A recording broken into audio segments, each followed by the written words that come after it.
Well, we may have exited the third wave of the Covid-19 pandemic, but what of a fourth wave? The great fear, of course, is that it will hit in the festive season. We're joined now by Professor Bruce Mellado of the Gauteng Coronavirus Command Council. He's a mathematical modeler and has predicted the previous waves in Gauteng. Professor, good evening. Thank you for your time on the Pulse tonight. Can we say with an utter certainty that there will definitely be a fourth wave of Covid-19? Thanks for having me, Stephen. Unfortunately, a fourth wave is going to happen. I mean, the mathematics of it is very clear. I mean, we can, of course, always debate as to how big it will be and the characteristics of a fourth wave, given the uncertainties we have when we model. But it's clear that a fourth wave is going to take place. And as on other occasions, it is super spreader events that actually is going to trigger the fourth wave. How important is a variance to a fourth wave? I mean, could a fourth wave happen even if there was no new variant, if just, the Delta and Beta variants that, not that we've become used to, but that we've been living with for some time now, are the only variants around? I mean, how important a factor is the issue of variance?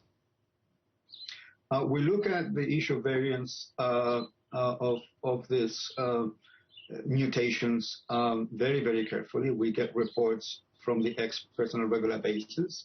And also we get information as to how many people get reinfected, which is a very important parameter for any wave or any modeling whatsoever. So even if we assume that there will be no new variants, we still are going to see a fourth wave. Granted, it will not be as big as the third in the province, but yet it will be big enough in order to generate mortality and excess mortality, unfortunately, and hospitalizations, even if it is significantly smaller than the third. And again, that is assuming that there's no new mutations that will create a new kind of virus that will escape the existing treatments or existing vaccinations, of course. Okay, so why, I'm going to scratch my head a little bit when I ask this question, why, even if there's no new variant, we will definitely have a fourth wave, why is the third wave ended? Why does the number of cases go down, and then all things being equal, nothing changes, does the graph go up again? Well, you're asking a very good question. I mean, we have to look at the characteristics of how the waves behave. I mean, the waves have a certain cyclical character, and what happens is that you have an increase, a peak, and then a decrease where community transmission drops, that with which you gradually are transmitting the virus to the population. Now, it's very clear that based on the number of measurements and also the analytics of the data we have to date, is that the majority of the population in the province has had the virus and has some kind of protection that will diminish the probability of reinfection or acquiring the virus a second time. That being said, there is always a fraction of the population that is left. We haven't infected 100%. And when we deal with big numbers, the situation is that you have all the grounds for a fourth wave to come in. Now, you're asking a very good question in that, yes, the way the waves work is that they're going to be reaching a peak because there's a strong societal reaction that somehow prevents people from engaging in social distancing unnecessarily, or at least more so compared to when there's no peak. And then, of course, people retract because they are concerned about the exposure to the virus, and then the community transmission goes down before herd immunity has been achieved. That has happened with the first, the second, and the third waves. That's the way the waves have worked so far. Okay. I presume, there's so many different factors that would affect how bad it would be. One of them would be if immunity changes. So we know that a vaccine gives immunity. We also know that if you've been infected by the virus, so if you've had, let's just keep it all with the Delta variant for now, if you've had the Delta variant, you have some immunity. What I suppose we don't know is how long that immunity lasts, and that takes us to the point you made earlier about the possibility of reinfection. Correct, and there's always an uncertainty that we have. I mean, if you look at the literature and also the opinion of experts that understand the nitty-gritty of these viruses, there is no very good understanding that we can put into our models as to how long does the the protection last. So that's why monitoring the situation, in particular monitoring the level of infections, is so absolutely critical. And this is done on a regular basis by the NICD and other stakeholders in the country that are looking very carefully as to whether we have spikes or unexpected increases in the rate with which people get reinfected. So far, that rate is small.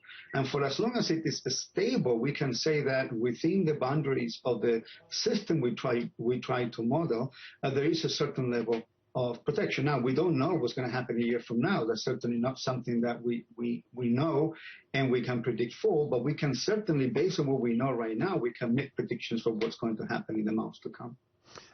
Is there, so up until now, when we think of a wave, we think of quite a large number of people dying, especially after the experience of the third wave and particularly the second wave. Would a fourth wave necessarily be that bad? I mean, could it be much smaller than the waves that we've seen before? And obviously vaccinations plays a key role here.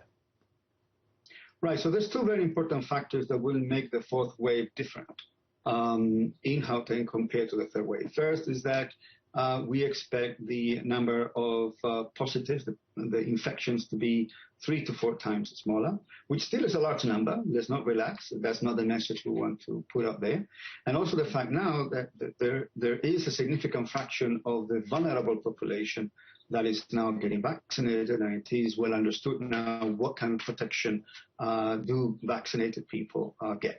So right now, if you look at the statistics, we have about 45% of people over 60 that are fully vaccinated, and we are approaching 60% of people over 60 that have had at least one vaccination. That is significant, although we are concerned that the rate as of a week or so of vaccination of people over 60 has declined significantly. We're also concerned about the relatively low level of vaccination of people between 50 and 59, and overall the low rate of vaccination that we are seeing now. So we are calling for people, especially, we're calling for everybody to get vaccinated, of course, but especially if you have comorbidities or you are of age, that you need to get vaccinated before the fourth wave comes in, because it's been proven mathematically that vaccination does have a serious impact in reducing the severe infection, hospitalization, and mortality.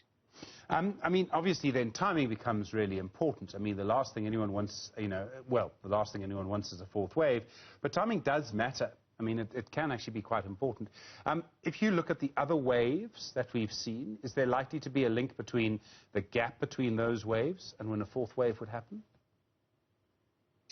Well, we've seen, even if you look at the data, I mean, there's an element of periodicity that comes into play. There's, of course, we are tempted to say, well, every so many months we expect a wave to take place. But one has to look at the details of what triggered those waves. So if you, for instance, go back,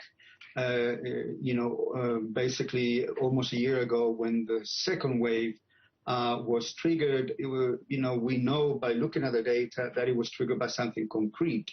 And that was, at that time, a lot of end of year or end of scholar year celebrations, because we saw a spike in the number of people of a certain age bracket getting infected. And there were a lot of parties, a lot of movement among provinces. And that basically was the thing that triggered the second wave. And the same thing goes for other waves. So there's always something that is going to trigger it. It's not something that is going to happen spontaneously. That has to happen because we've already are past the last peak by, say, 6 months or whatever that amount of time is. But there are events that are going to trigger it. And of course, if we're so lucky that the fourth wave will be delayed as late as the festive period itself is a source of concern. Well, I mean, I suppose so, unfortunately, so is the election period. But let me put the question to you in this way. I would like to hope that we don't have a fourth wave having already started by election day, the 1st of November. Let's call it a month from now. Indeed. I mean, our committee doesn't look at the politics of the subject. We always treat potential super spread events as a source of concern and a source of risk.